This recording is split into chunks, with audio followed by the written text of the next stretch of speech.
د میدان وردګ ولایت مرکز میدان ښار ته څیرمه د کولالانو کلی، هغه سیمه چې لا هم د افغانستان تاریخي او دودي کسب د کولالیو کاروبار پکې خپله ساه اخلي. له نن نه شاوخوا 50 کاله وړاندې په همدې کور کې د کولالۍ کاروبار پیل شو او دا سیمه په کولالانو مشهوره شوه. که څه هم د نړۍ عصري کېدو او بازار ته د یور مصرف لوښو راتګ د کولالیو پیر او پلور د بازار رنګ پیکه کړی، خو لا هم په لرې پرتو سیمو کې خلک ترې ګټه اخلي.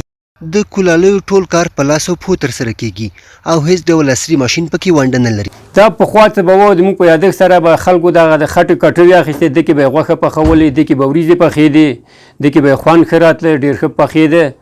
او دا یې مستو کټوې وې، دې کې به مستې تومنه کېدې، ډېرې ښې راتلې او به نه خرابېدې، مستې به یې ښه ټینګې راتلې. اوس خو دغه سطلونو پلاستیکي سطلونو کې تومنه کوي چې بازار پورې وړي، له هغه نه تروې جوړېږي.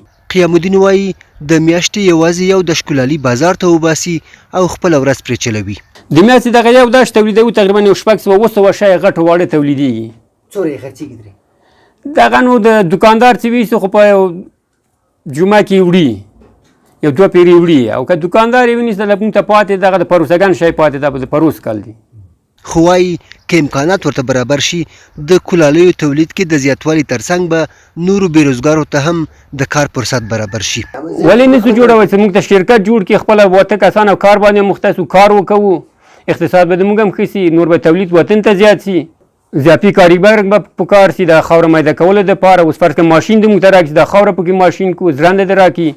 دا خو زموږ په لرګیو باندې ورځ تر بېګا پورې یو کاره چې خاوره نسو میده کولی، دا له غلبې له وځي. قیام الدین وایي په تیرو 20 کلونو کې چا د کاروبار پوښتنه نه ده کړې او د دې لرغوني او ظریف کسب لپاره د حکومت لاسنیوي ته اړتیا لري. حکومت هم غوښتنه دا ده چې موږ سره د کومک وکړي، ځکه زموږ کورونه وران سوي دي، د شیانو د ساتنې ځای نه لرو، اقتصاد هم ښه نه دی. دا خو شکر د نفوذ هم 26 کسان یاستو غټو واړو په کور کې، په د شیانو نه چلیږي، بل کاروبار نه چلیږي، نور کار نشته.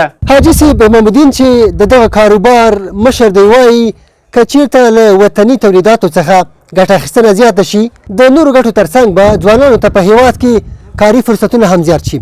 اسرار وصال، میدان وردګ، نهر فولاد، د کولالانو کلی.